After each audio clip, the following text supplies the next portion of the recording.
You're tuned into RX Radio. Movement prescribed. Brought to you by Prescript.com. A personalized approach to keeping you healthy and making your best even better. Your hosts, Dr. Jordan Shallow and Dr. Jordan Jinta.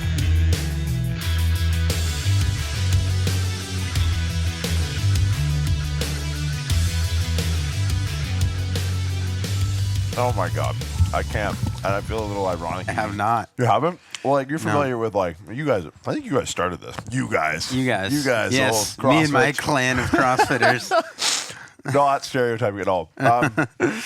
No, like the box subscription thing. Yeah, Right? Like that's the thing. You can get like Gains box is a big one. Give me. You know what? Bella barbell box or something. What the fuck is that? It's for Bellas, the They're ladies. females. Well, it's all the same now. You don't discriminate. What is? Yeah, I guess in CrossFit you guys got a real issue with identifying who's who and what's what.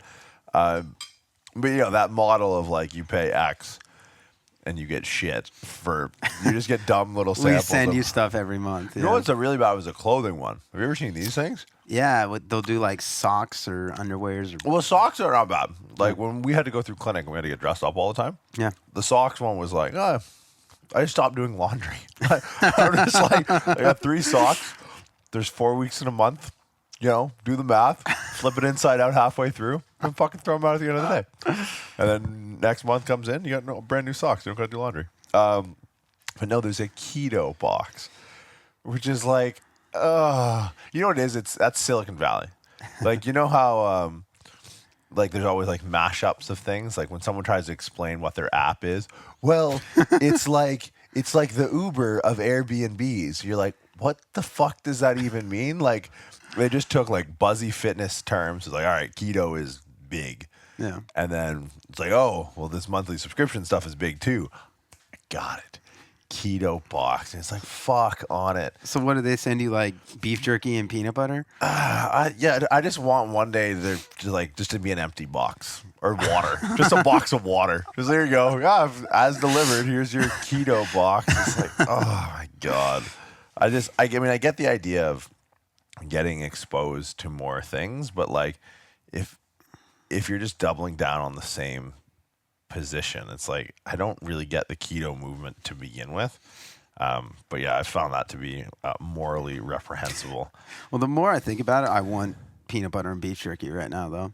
Well, the best one we ever did was when we had Pat Barber on the show. Yeah. As a thank you, we sent him a box of bacon. A bacon box, that's Which, right. I mean, if you're ever on the fence about coming on the show, this is your fate. You get meat in the mail.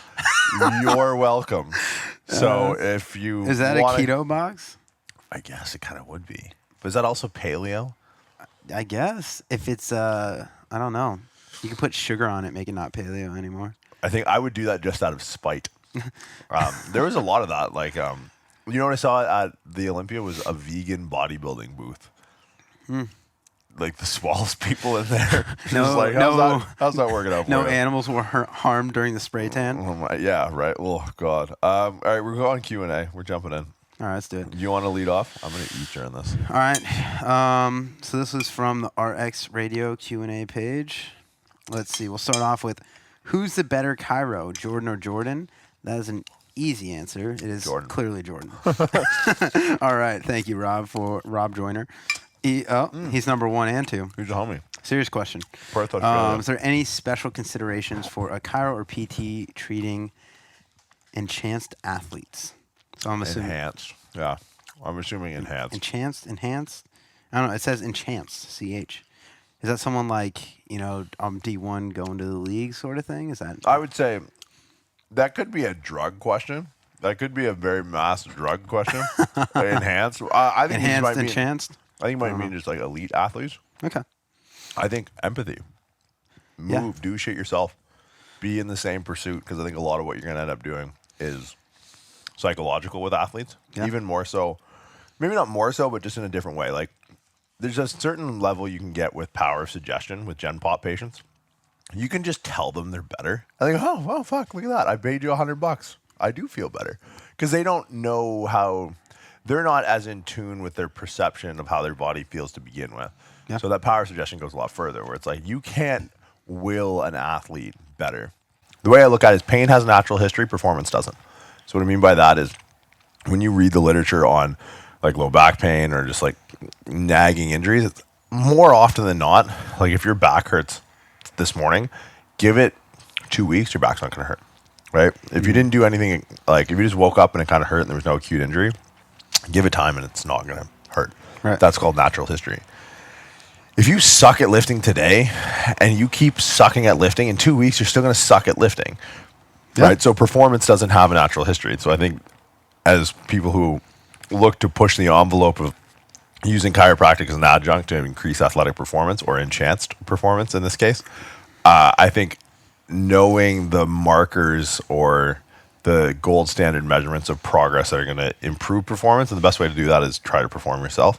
So I think that you can weed out a lot of bullshit in conventional research for Gen Pop patients that doesn't transfer over, right? Like a lot of people think that, you know, oh, if glute strengthening is going to help low back pain patients that are between the ages of 25 and 34, sedentary males, but you got an 18-year-old kid who wants to go to the show. It's like you can't just think that, oh, okay, extrapolating from this, then more glute strength will be his answer. It's like, no, the dude's working on a whole nother spectrum, a whole nother like axis that he's operating on. So you can't just be so myopic in your principal application that you're like, okay, here's the research on this, go. Because if you try to go with that research, you realize you're not going to go very far. So thinking like more like an athlete, the best way to do that is just be an athlete. That'd be my take on it anyways. Yeah. I like to think of outcome. What is their goal? What are they trying to do? Because I've worked with athletes with different goals. Some of them it's to overcome an injury, to rehab an injury. Others it's to increase performance. And it's a lot easier to help someone rehab an injury than it is to take a healthy athlete and make them a better athlete. So you have to really be able to understand what it is that they're trying to accomplish, and within that you have to have a well-regimented plan or idea of how to get them from point A to point B. Yeah. So it's going to be different no matter what the sport is, whatever you're doing. It's easier for me to think of it in terms of strength sports, so you know, weightlifters, powerlifters, crossfitters, things like that, than maybe some other sports like football or jiu-jitsu or things like that, where it's they call it, like during the draft or whatever, the intangibles, like the things that you can't necessarily measure that, you know, make someone the athlete that they are. It's not as linear when you're thinking in that aspect. So you have to be able to maximize the things that are a little bit more measurable or more so in your control, to be able to contribute to them getting better in the long run. And that's the best fucking answer there is. Because a lot of practitioners, what they do, they get their hands on these intangible athletes. And if you've dealt with athletes, you just know. Like, you know you're dealing with something that's just like... There's people that are just gifted. Yeah. And when you come across one, keep your fucking head about you. Because too many practitioners try to lay claim to the performance of their athletes and what they're laying claim to based off of like TB12.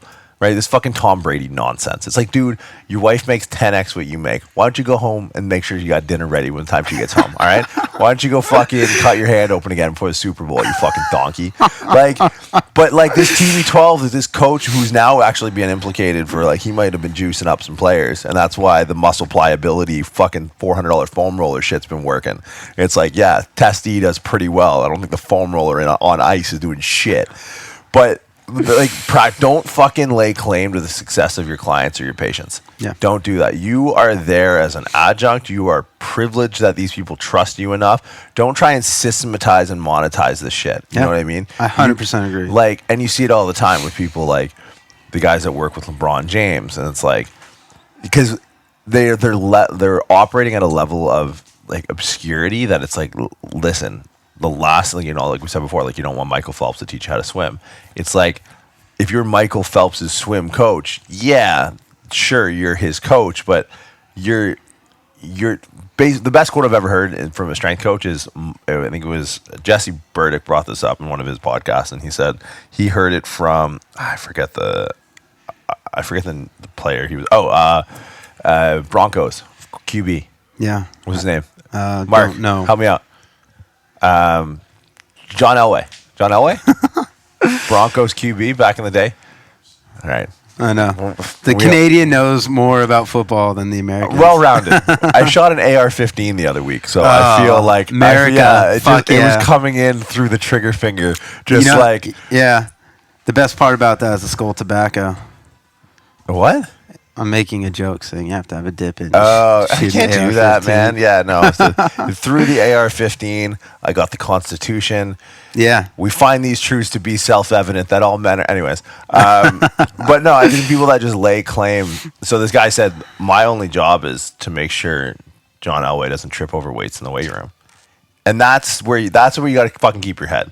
You got to keep pretty fucking humble. Like, it's cool to work with big-name athletes and pro athletes, but you are not the reason they got there. No. Not by a fucking long shot. You are the reason that maybe 5%, like you'll extend their career by 5 or 10%. Maybe. And that's it.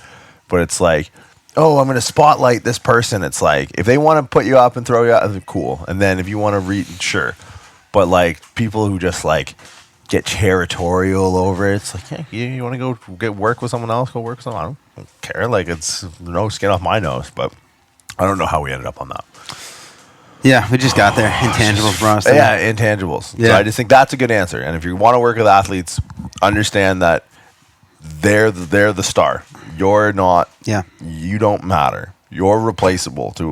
Try to make yourself not and the more you can work with them, the more you can kind of understand the mindset behind that. But yeah, the physicality part is they're an anomaly, right? Yeah, absolutely. All right, so I got one for you, and we get a lot of questions from chiro students. All right. I feel like that's a big base of our audience. This is weird to say audience. It's weird to say audience. It feels weird to say fans. Yeah, a lot more people listen to us than I realize, I guess. So we appreciate that. Yeah, thanks, guys. But so chiro students, so J.R. Shrek, I'm in Try 2 Chiropractic College. What advice can you give to be proactive now towards being a good doc when I graduate? ? Try 2. So like, let's just call it quarter 2. Yeah. My best advice is to learn as much as you can and kind of weed through the bullshit and find your practical application for it. I use different techniques from different I use different parts of different techniques in chiropractic for various reasons, not necessarily always the reason they were taught to me for, but for the applications that I have deemed them appropriate. I work with, I'd say, a pretty specific population. I work with a lot of athletes, not all different caliber athletes. So, but people that in some way or another identify as an athlete, even if they're just weekend warriors or they're really just an office worker that likes to do CrossFit, whatever that is. I find that those people are very responsive when you give them more things to do as opposed to when you take away things to do. So it's kind of getting off topic, but when you're in school, dealing with that, figuring out what kind of audience you want to work with or what kind of clientele you want to work with, and then learning as much as you can where you will have not an answer to every question, but you at least have a road to go down for most of the things that you'll encounter, and then realize when it's something that's out of your scope and figure out, someone that you can refer them to that will help them. And that's an interesting principle you brought up with athletes is like they want to have more and not be taken away. Right. So if you think about, there's a lot of psychological research about loss aversion and motivation. Mm-hmm. And so it's usually done on common folk, non-athletes. So I think we may have talked about this in the past. There's an app and a website where it's I think it may have started with weight loss, but it's like across the board now. But it's like, rather than me saying, hey, Junta, if you lose 50 pounds, I'll give you $100. So I'd be giving you something. Now, to most people, that doesn't motivate them. What would motivate them is the reverse of that. If you don't lose 50 pounds, I'm going to take $100 for you. Loss aversion for the base population is a lot more of a motivating factor than actual accruing, right? So, but that's how you know you're working with an athlete. when it's the flip side of that. Because rather than weight loss and that, it's like pain reduction and like corrective exercise or whatever the intervention might be. The athlete wants more. The athlete wants more. They're motivated by having more. Where it's like the desk jockey goes, "Hey man, just don't do this as just much. Take it away. Don't squat, right?" And that's how you're working with that. When they show up and he's like, "Fuck, the last 7 fuckers have told me not to squat." They want us to give them something. So that's a real hard switch. When you're on the fence, if someone identifies as an athlete, but they're driving for like the reduction, like the addition by subtraction, and there's a place for that, sure. But real athletes are just like, they just come in and you tell them to do 10 things, they'll do 12, right? Yeah, and so I think that's a assessment and understanding each person that walks in your office, what that motivating. Are they going to be a loss aversion type non-athlete, or are they going to be kind of an accruance, an adopter, a compliant? Compliance and athletics or high performers are 1-to-1. Yeah. Right? You can't be fantastic. Yeah. Wait, you shot that at me or I shoot that at you? You asked that to me, right. So yeah. So basically, what I'm saying is, learn as much as you can. Figure out what you think is good information and bad information, and that's gonna be different for everyone. Jordan probably thinks there's things that are more useful in practice than I do, even though we practice very similarly. But use those things to treat the population that you want to treat to accomplish the goal that you want to go and that you want in your practice. Treat the patient, not the symptom. That was something I learned from working corporate. You treat the symptoms when you work a corporate job, blow your fucking brains out. Yeah. It's the same shit day in, day out. Very different people. So if you treat the patient, fulfillment. Treat the symptom, you're either chasing a dollar figure or you'll burn out, man. Honestly, I think too many people, they have the same protocol for every symptom rather than having the same protocol or different protocols for different people. Yeah, 100% agree. Cool. Where are we going? I like this one because I want to talk about it a lot in practice. David Bain, 001, meniscus tears. Should you have surgery? Should you train around them, and how? I mean, depends on severity, I think. Depends on location. Medial versus posterior lateral, depending on how the force is going to get distributed through the knee and what activities you're trying to do. Meniscectomies, because what you're dealing with is structural stability, I think removing it is bad more often than not. Like, I have 2 blown medial meniscus. Like, they were frayed up pretty good when I was playing hockey and just in a lot of loaded knee valgus as a goalie. As a general rule of thumb, those are one of the surgeries I push against. Like, there are some that the structural damage has put you below function threshold where you can actually overcome anything. Meniscus is not one of them because the knee's stability is reliant totally on structure. It's like, let's see how far we can get by buffering the force that goes into that structurally damaged knee by improving the functional stability of the hip. Let's start there. Isometrics, progression in knee flexion, unilateral work, things like that. Again, depends on, like, this is not medical advice. Please seek a physician, blah, blah, blah, blah, disclaimer. But I think a lot of times you can get very far with function around the knee because the knee is entirely structural. So the problem with, once you get that MRI report, that's a scapegoat, right? You have a gold standard assessment of structure and a practitioner who's not in tune with a gold standard assessment of function. So you need to find one that can give you an equally weighted counterpoint through the other lens of function rather than just the myopic view through the lens of structure.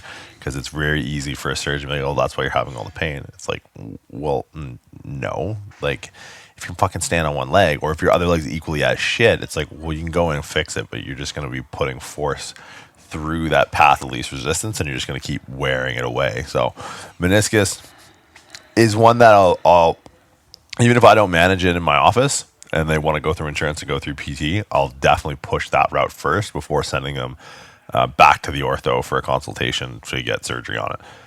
That being said, if they want to just go in and clean it up, most other orthos are good and they'll try and leave as much meniscus as they can. Full meniscectomies are rare these days. Mm-hmm. Yeah, I agree with a lot of what you said. Yeah. I think it depends on what their motivation is in wanting to get this meniscus looked at. So if it's someone that's just going to, sit on the couch the rest of their life, doesn't have much to do, then why? Why do you need to get this surgery? It's just going to put you at a lower starting point after that rehab and the PT that you're probably not going to do. So you're probably going to end up with more pain in that knee resulting from the surgery than initially. If it's someone that, the knee's locking on you and you're very active, maybe you're a runner or you play sports on the weekend, whatever it is, I'd say, again, this is a pretty minor procedure at this point. If it's something that's inhibiting you from doing the things that you want to do, then surgery might be an option, but I always push the conservative route first as well. I've had plenty of people that were coming to me contemplating surgery that after, 6 weeks of really focused rehab, focusing on, like you said, hip stability, just making that entire lower extremity function better, that they don't even have pain anymore. So it can be the way that you're stressing the knee. You might not even know that it's an abnormal way, or that what you're doing on a day-to-day basis could be causing the pain, and the meniscus might be just an incidental finding. Yeah. So yeah, that's my take on it. I want next question, and I hope we can find some areas to debate or disagree. All right. A.M.Training. Thoughts on how you would improve / change the McGill Big 3? The McGill Big 3. All right. So this is what? The curl up? Side plank bird dog. Side plank bird dog. If I'm not mistaken. Side plank might be something different, but I'm pretty sure that's it. Okay. That's a good question. On how I might change them? Improve / change. Improve. Let me pose it scale. Maybe that's a better way to put it. Because I think fundamentally the research is there. But the research is there, and with that, the limitations in research as a whole are also there. So I think that's something that has to be taken into consideration with him. And it's something to his credit, which makes him the fucking GOAT, is he'll tell you that. If you listen to his stuff, if you read his stuff, he says, yeah, this is going to work for a high percentage of the population, because a high percent of the population isn't high performing. Now, it might be a good starting point to retest post-injury based off of pain triggers of an advanced athlete, whether you have disc injuries or what your pain is. But this has to ramp up, right? Strength and stability, it has to scale. You can't put the cart before the horse. So how would you, I guess, improve, change, or I'm going to add scale the McGill Big 3? Yeah, I think, it's a good, like you said, it's a good starting place. Those three. I've had very low-level deconditioned athletes that, for the most part, they can start there and they can do those things to some degree. Scaling up, I think, is very important, and a lot of it, what it comes down to, is core strength, spinal stability, and glute strength is a big part of it as well. So, are you trying to eat very quietly? I'm trying to. Just fucking chow down and be done with it. Sexual way to eat beef. Can you just repeat that? I've not. It's now cached on the internet forever. Oh my god. Carry on. Anyways. But yes, the McGill Big 3 should not be an ending point. If you're really good at bird dogging, that doesn't transfer to being really good at life. I've never heard it. Bird dogging. Sounds like you got it. Never mind. So I think so the bird dog is good in the way that it requires a lot of basically core and spinal stability. Core referring to the trunk. So there's a lot of muscles in there that I'm not going to name specifically. But I think a great way to scale up something like that would be some sort of maybe unloaded lunge. So something where you're loading the spine, so you're engaging the muscles around the spine to stabilize that. The lunge is great for lower body stability, unilateral glute, quads, all that stuff. So I think that's a really good way to improve that, along with a single leg deadlift is a really good one too. I think it's a very similar stimulus on the glutes. The core, maybe not as much. If you're loading it, maybe a little bit more then. Yeah. The planks, I'd say a scaled version of that, something we actually do on Prescript, are holds, like a front rack hold, or if you have I've talked about Atlas stone or sandbag holds, things like that, is a great skill, I think, for a plank if you want to really intensify that stimulus. And the nice thing with that is that's easily scalable. Right? Absolutely. A 20 Absolutely. pound versus a 50 pound versus a 100 pound versus a 200 pound sandbag. Yeah. Because what you're doing is stability is, because we debate on this, and then people fucking pick Camp Junta or Camp Shallow, and then it's like, well, it's the same thing. It's like you have a center of mass and a base of support, right? A combined center of mass or center of gravity, right? Because center of mass has to do with the relative position of the force of gravity due to the position, right? That has to do with speed. So the taller you are, the more difference you'll have between center of mass and center of gravity. We're conferring with our insight physicist, physicist slash on fucking rocket site. man. I think. What's that, Mark? Hey, fucking Shallow. You got to get Mark mic'd up. But so in that case, a heavier object will deviate your combined center of mass or gravity greater than a smaller object. So you are Yes. going to induce a greater stimulus of instability. Yes. Right. So you have something pulling you off balance. Yeah, essentially. and then that's where the core strength comes in. So I dig it. I think Cool. I think the holds is good. I would say so. I'm break these down individually. I think for me, real easy single leg RDL loaded with the hand of, because think about it, the posterior oblique sling is really the mechanism. Well, the thoracolumbar fascia is the mechanism of correction through the bird dog, and a lot of people miss that. That's what's going to give you your. It's like a hybrid function structure stability relationship, which makes the low back really unique in the sense that the thoracic spine is entirely structural for the most part, ribs, but then the shoulders almost primarily functional. There's a coming together of structure and function in the low back where the ribs stop, and then you have the 5 vertebrae that are reliant on technically function with the core strength, but it's more than that because the lats tie into the thoracolumbar fascia, the TVA, the internal oblique, and the glutes. So when you think of the bird dog the way you're loading, it's like, well, if my left shoulder is fully extended, or fully flexed rather, my lats engage on my left side, and my right hip's fully extended, my right glute max is engaged on the right side.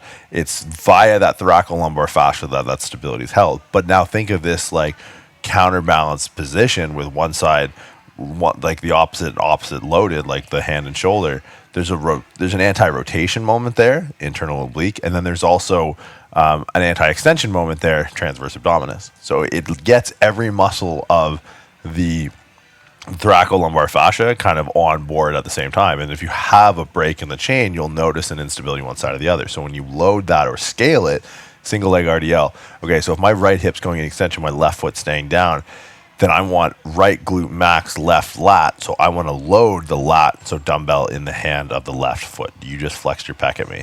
Thank you. I appreciate that. That was a seal of approval.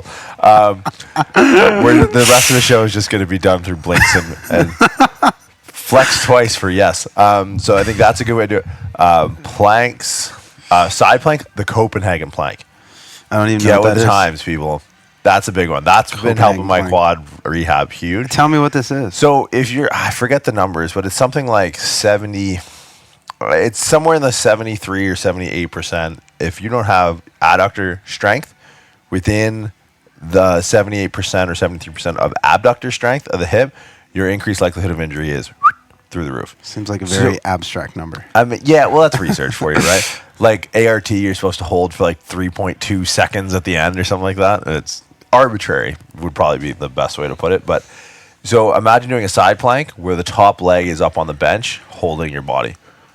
So if you're doing a side plank, left elbow down, right foot on a bench, and then try and pull your left foot up, right? So that's your anterior oblique sling. So that's going to be your obliques on one side and your adductor on the other. Bottom side is going to be the external obliques, then limiting that lateral flexion, and the top leg is going to be the adductors, like keeping the pelvis in a stable position. So I would say that's a really good one. Okay, I All like you it. fucking powerlifters out there, if you have a patient, and all you chiropractors, if you have a patient that lays down on your table, or if this is you, and immediately their feet flare out to the sides and their toes are facing either side of the room, that is huge. Like, I'll get people to try and reset their like femurs, and I'll just get them to like, I'll put my fist between their knees in like a hook lying position, have them squeeze in, and just hear that pop. Yep.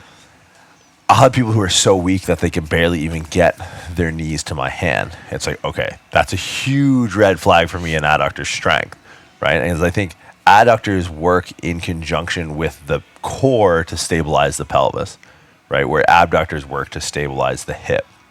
So a lot of adductor strains come down to core weakness because there's not enough, you're not buffering enough force centrally, and you're putting too much force distal to stabilize the pelvis. So that lateral side plank position, that's going to be a very unstable position of the pelvis, because if you don't use your core and your adductors, your pelvis is going to drop to the floor, right? So I think that Copenhagen plank, and there's so many variations you can do where like hold the leg up and then put the bottom leg through flexion extension, like gait cycle, like hips are meant to function, right? So I think that's a big one for the side plank. Bird dog, and what was the last one? Curl up. I like the GHR, the reverse setup on the GHR. If you guys want, it's in the Prescript YouTube channel. Like a face down? Face up. Face so up. not like a GHR, like an actual glute ham raise. Oh, Or, I see what you're GHD, as it were, to the CrossFit The R community. threw me off. I don't, well, fuck you. It's our word. You don't get to use it.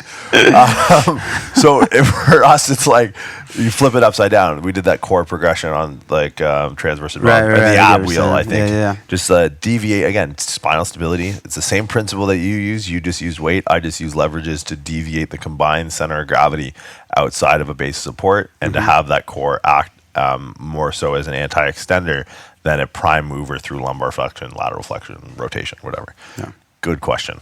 Cool. Love it. Cool. Shoot. All right. Let's stick with the rehab. Why not? Given that physical, this one's from Josh Davis too. Given that physical therapy and chiros tend to underload movements in the clinic, yellow TheraBands, and you guys might be able to see this. Wait, air quote. Hey, fuck yeah, air quote. Maybe. You're over there. Given our history, probably not. This will never see the light of day. How do you introduce heavy compound movements such as dead, squats, etc., to the general patient? Yeah. So I just think I to get the what he's patient. saying. Yeah. So for me, it's like, it's weird. Someone called me out on me saying the word "it's like." I saw But that. speaking in metaphor is the easiest way to compare two things. Anyways, so now I'm like really conscious about it. Fuck you, man. Whoever said that, it's ruining my day. Understand that rehabilitation has to exist outside of the dualistic relationship between volume and intensity. I think that's where a lot of people lose the plot. And that goes in training. So that spectrum that exists isn't a spectrum linear based off of two axes of volume and intensity. If volume is high, intensity is low. And if intensity is high, the volume is low, right? There's so many more stimulus adaptations that we can make that will dictate our progress. Like range of motion. I think range of motion, like if we're talking deadlift, range of motion is huge. It's like, okay, we don't need to go off the floor right away. All we're really doing is reinstating the hinge. Okay, spinal stability in a structurally unstable position. Yep. So for me, my two big ones was squat and deadlift, blocks for deadlifts, and then the deviation of the center of gravity for squats. So front squat. So depending, Goblet right? squat. Yeah, front or counterbalance, goblet, front, high bar, low for knee, and then pretty much the reverse, for hip, and then pretty much the reverse of that for knee. Because you're gonna, if your knees are painful, then it's like, all right, we're gonna go less knee low flexion. bar or safety squat to a box. We're gonna minimize that knee flexion moment. Then we're gonna scale it. And I actually had a discussion with Eric Schwartz. He's kind of run show over at Animal and Universal, as he was having knee issues, and it's like, well, how do you reintroduce using like training adjuncts to improve that? Like he was talking about, and I'll get this question a lot about knee wraps. Well, it's like, okay, let's think of like gradations between 1 and 2. Let's say 1 is low bar and 2 is high bar. So if we're worried about crossing a threshold that exists somewhere between, like a load threshold somewhere between 1 and 2, somewhere between low bar and high bar when it comes to the like knee injuries, he's like, well, what about knee wraps? I'm like, well, let's look at it this way. 1 is going to be low bar with no wraps. 1.33 is going to be low bar with wraps on. Then it's going to be like, well, then you put on sleeves. Well, that's like 1.66, and then you go high bar, right? So you just use these things to bridge the gap in between. So as you introduce, so when he goes from high bar to front squat, it's like, okay, let's go front squat with wraps, right? Same weight. We're not going to change the weight, but we're just going to give you a little bit extra in that deepest knee flexion moment. And then we're going to keep the same weight again, but rather than scaling the stimulus on the bar, we're just going to scale the perception of the stimulus at the knee. We're going to give it more external support, then give it less.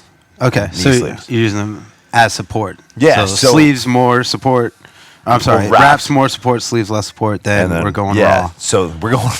Yeah. We're not.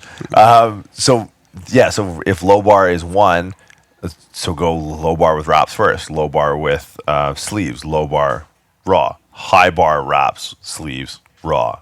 Front wrap, sleeves, raw. Because I think the trick there, if you're focusing on the corrective work that put you in the position, or the corrective work that was lacking in your programming, to put you in, or to increase your perception of stability in these unstable positions, what you've done by implementing that scale, that graded scale of going from not 1 to 2, but 1.33, 1.662, 2.33, 2.663, from going from low, high to front.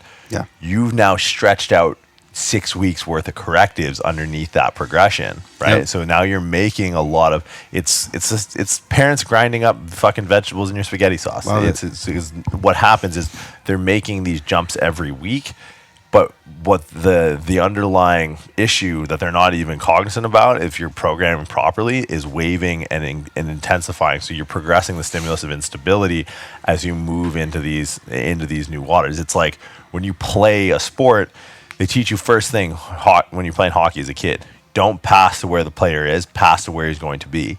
That's how you have to think about implementing corrective work. You need to test and put the cart before put the horse before the cart. Let's test the stability, because clearly we left that unattended, and then our strength ran away from us and we got hurt. So if we're going to front squat next week, I want to see a progression in that instability work first, and an ability to overcome that progression, so then you can graduate into the next loading parameter. Yeah. Cool. Yeah, absolutely. I think that's something that anyone who's doing rehab should understand, is that there's more stimulus than just weight and intensity, or weight and volume, right? Intensity and volume. Yeah. So another one that you didn't mention too is tempo.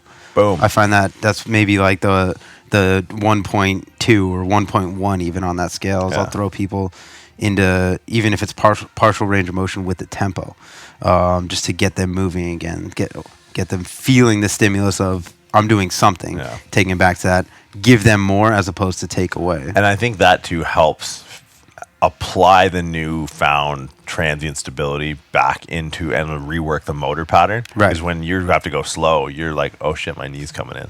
Rather than if you dive bomb it, you're not really going to know. You're just going to be A to B, and you're not going to feel the difference all the way down. Yep. Dig it. Cool. A lot of questions about the U.S. Open thing. Covered that in the last podcast.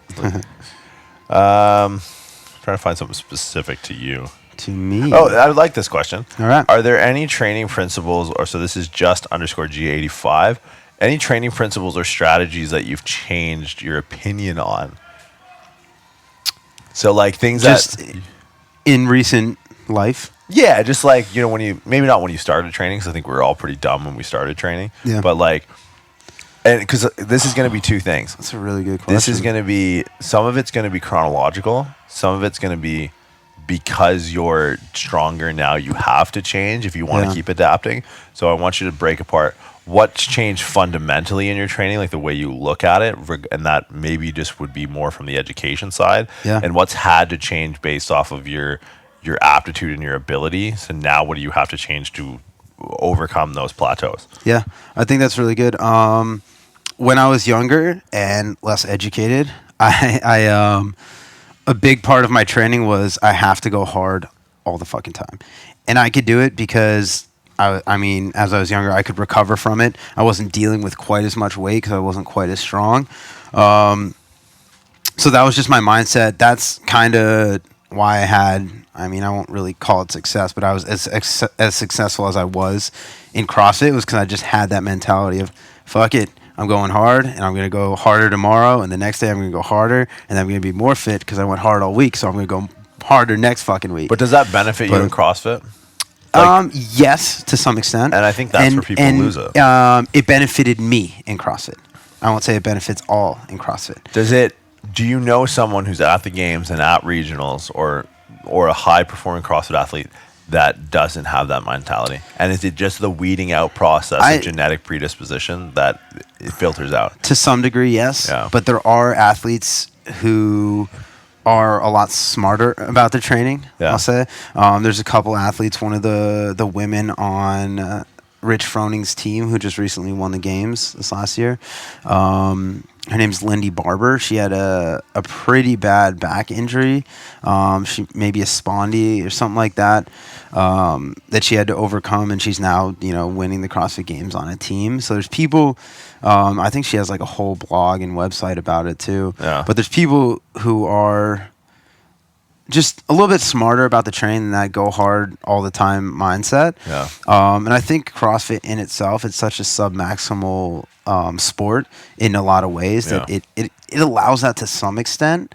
But again, there's that mindset is something I weeded out over time because of injuries. I got back from my first individual regionals, and I'm like, fuck it, I'm going harder because I'm going to do better next year. I don't even know. I never got imaging on it, but I fucked up a wrist really bad. Really bad. Probably about a week later, just because I wasn't recovering. Yeah. You peak for something, and then you feel awesome because you're stronger, more fit, whatever it is, than you've ever been. But then you realize that you have to kind of taper off that so that you can peak higher next time. And that was my, kind of wake up call to that. Yeah, it's the thing with CrossFit is like the workouts are, if they're programmed correctly, you can redline subjectively all the time, but what you'll realize is you're redlining different energy systems. As long as that energy system one, when you come back through the cycle again, is recovered. Right. And, redlining energy system 2, 3, 4, and 5 are going to decrease your ability to recover to energy system 1. But it's not like we're just doing strength work year round. Like we're just fucking loading the bar. Right. Some of it's cardiovascular, some of it's coordination, endurance, gymnastics, stuff like that. And that's a great statement because you started with if it's programmed correctly, which a lot of times it's not, and a lot of times will lead to injury. Yeah. Well, that was CrossFit's big issue out of the gate, right? Right. It took a while to kind of get it right and get more people in there that knew what they were doing to program for this sort of stuff. Gotcha. And then to answer the second part of your question, something I do now differently that I am stronger than I have ever been. And it's kind of the same answer. It's recovery. Yeah. I used to be to the point where I could, burn the candle at both ends and be fine and come out, fine. But between like... Bro, we just got back from Vegas. We got to record. No, not happening. Dude, I'm fucking going to bed. Fuck you. We'll do it later. That is the perfect example because... I'm getting to the point now where if I have a more stressful week than normal, if I have, a couple hours less sleep than normal, I feel it in every single training session. Reruns of MASH last night, I'm fucking useless. That's right. Get the fuck off my lawn. If I miss my one a day, all that. Oh God. When you're pushing yourself to perform at your highest limits, and you are pushing those limits back, day after day, week after week, month after month, it's going to be those little things that start to affect you more and more. Yeah. And it takes a lot of consciousness to be able to kind of figure out what it is, and maybe some experience. I've been doing this long enough now that I know that, these things that's going to fuck me up, or I'm going to feel that in training, or I felt that in training last week, so I'm not going to do that again this week. But that's a badge of honor, man. And I think too many people look to bear that badge of honor without fucking earning it. It's like, yeah, recovery fucking matters, but you're not strong enough to get hurt. So get back in the fucking ring and take more punches. Then when you're on the mat, I'll tell you when you need to worry about recovery. Because I think too many people are there's such a market for it. And people are so fucking gullible. It's like, I want to see like blood, sweat, tears, bruises, I just want to see you broken before you need to talk about recovery. Because when you preemptively strike it, it's like, have fun being mediocre for the rest of your fucking life. Like, I don't know. It's really frustrating to me to hear like these fucking crunchy granola professional stretching people being like, sitting in some fucking 90-90 position preaching to me about recovery. It's like, recovery from what? You fucking 30-minute kin stretch class? Blow me, you piece of shit. It's so frustrating. Yeah, it definitely can be an excuse for people that chronically underperform. I think the best thing you could do is have an avatar.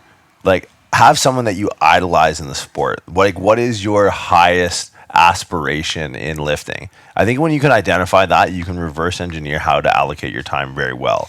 Yeah, because I agree. A lot of people want to be Rich Froning, and then when you reverse engineer and you watch like the day in the life where he trains like 7 times, and the camera crew shows up and he's already on the Aerodyne, it's like, really? You still want to be rich? You still want to do that? Where it's then fine, you want to be some fucking yogi that does pop-up stretch classes and, can do the splits as a man.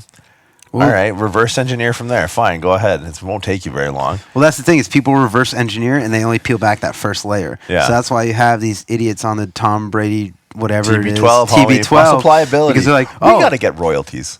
yeah, Tom Brady's doing this. This is going to make me a great football player like him. Oh my God, I'm fucking awesome. Except you don't see the hours he puts in practice or the real strength and conditioning that he does and all this shit. Yeah, the intangibles, the fucking millions of dollars he has to give himself the most optimal setup to perform at his best for as long as he has. Yeah, I mean, look at us. We're sitting in wooden Adirondack chairs. What a sacrifice! I gotta fucking train after this. I can't. People work think in these conditions that we have it easy. Jeez. I actually got. It's funny. I'll segue because this is back to the kind of the chiropractic thing. More so on the business side of things, which. Again, I walked in here with 7 reusable grocery bags. Shallow's really killing the game. If you show up with a shopping cart one day, I will just fucking lose it. It's the natural progression, man.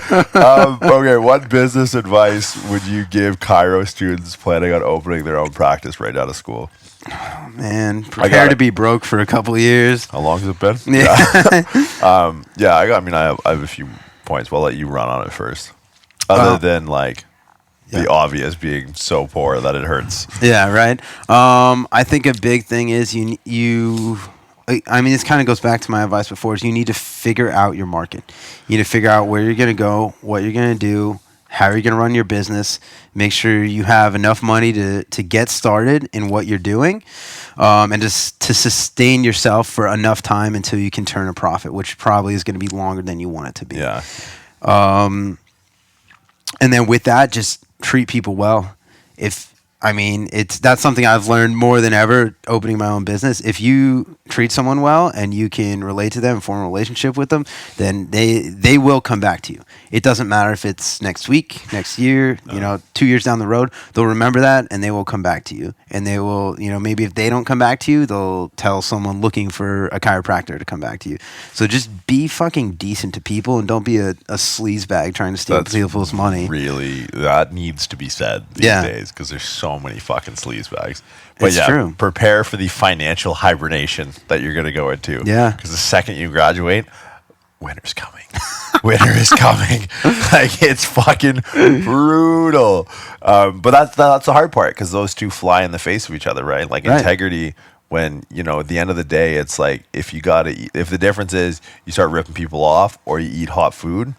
You got to be ready to not eat hot food if you want to keep integrity, right? You got to be cans of tuna and fucking oats. And if that's how you got to sleep at night because you're not fucking ripping people off, it'll come. Because the thing is, out of the gate, people get possessive with their patients.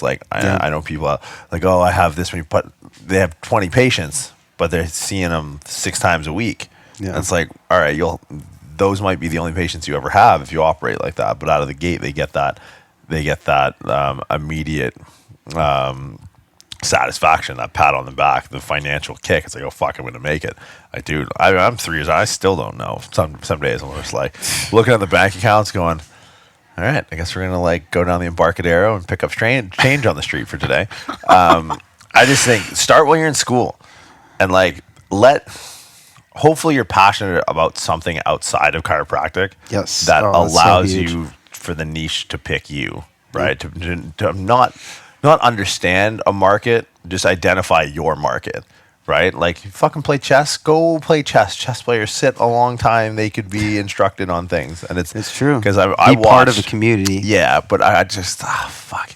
Powerlifting was a little bit more on the fringe, but CrossFit's a little bit more accessible with the demographic info on CrossFit is aligns almost perfectly with the demographic info on chiropractic patients. Yeah. And so seeing you get into CrossFit almost Q1, I feel like we had one chest workout with me, you, and Tyler Dickinson, and you're I'm good. Yeah. Whatever's going on here. You're going to grab what size dumbbells? Yeah. I'm going to go throw things on the other. And then you join. But by the time you got to 10th quarter and you were in clinic and you had everyone and their mother coming through, and then I had a similar experience with just training in the gym that we were doing well. And everyone's like, whoa, wait.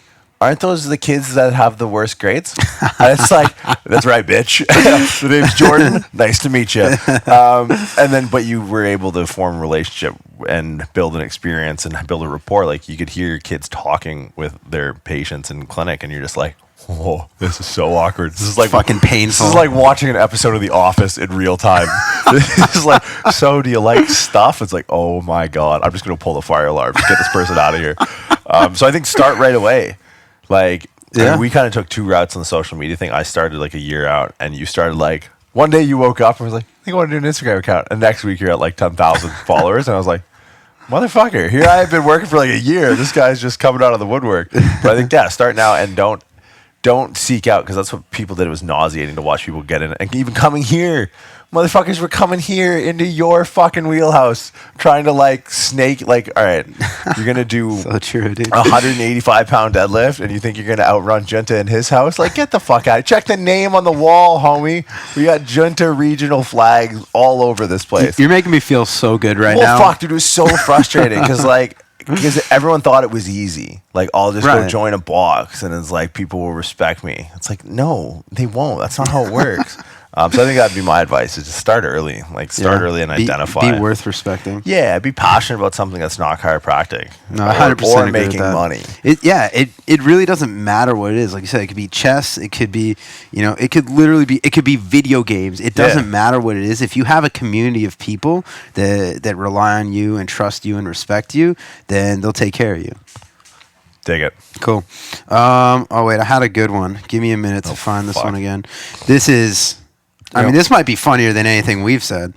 I'm nervous. I know. Hold on. My scrolling. Should like cue up we should have the Jeopardy music ready. Yeah. We just cue up the Jeopardy music for these long pauses. I fucking lost it. Hold on. Maybe you should talk about something, because I don't think I'm going to find this. If someone wants Big Fan and Fuck Yous to be a regular segment, we kind of fell off that. Okay.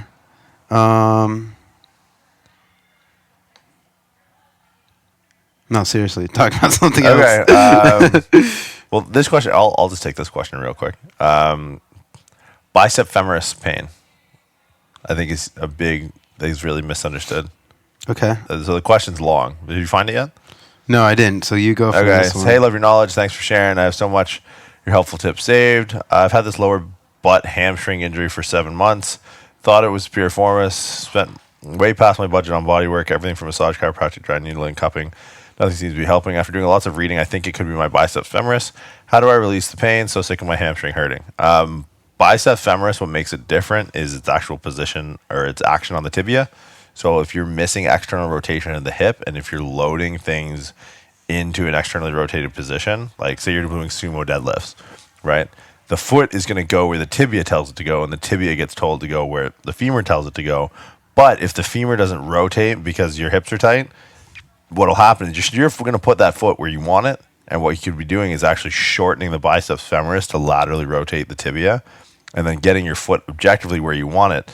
People need to realize that the physics and biomechanics are different for a reason. Physics says that the distance between 2 points is the shortest distance between 2 points is a straight line, right? Can we get on board with that? Marky blinks twice for yes. Hey, Shallow, fuck you. What was that, Mark? You say fuck you, Shallow? But in your body, it works like lightning. Lightning finds the path of least resistance. Can we agree on that? Sure. He's humoring us. Fuck you. Fuck you, Shallow. Fuck me then.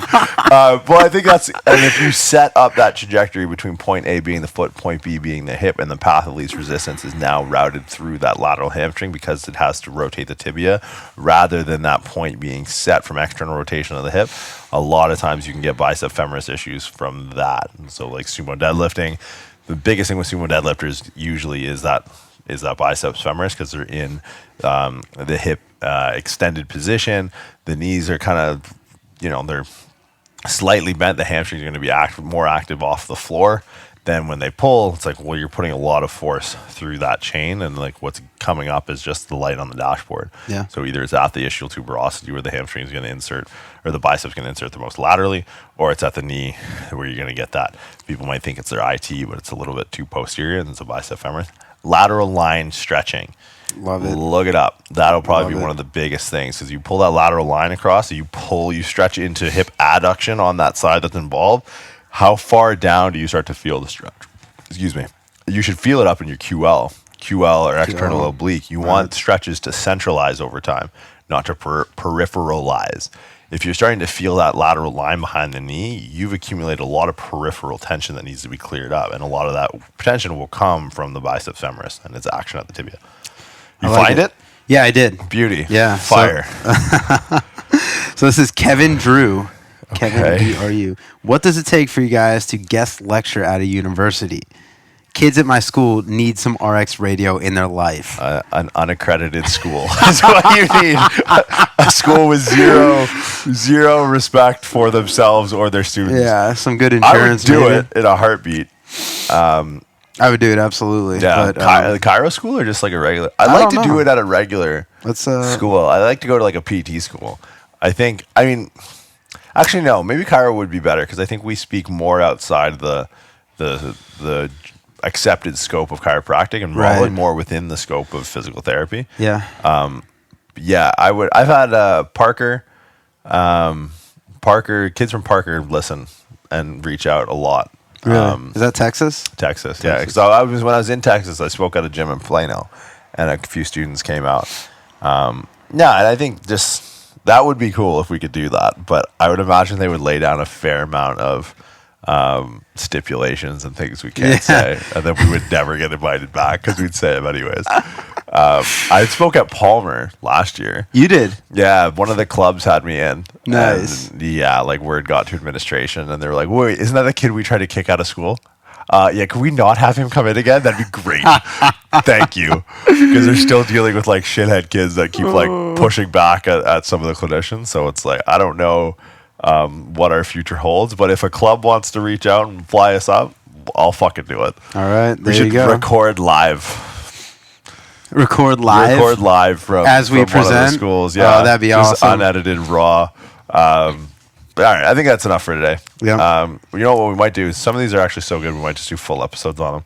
Yeah. So we'll leave Yeah, I that think for some now. good ones If in you guys there. have questions, individual seems to be best. So either at _muscle_doc or at Red, White, and Jordan. Red, White, and Jordan's White better. spelled incorrectly, WITE. It's true. Should I post more on the functional chiro? I don't know. I thought it was, dude, you were running for a bit. I know. We had a bit of like a following arms race, and it was just like, what's Junta trading at today? And you're just like, meh. We got the hardware for it. All we need is time. That's what we need. Time. All right. I think that's it for today. All right, guys. Thanks for listening.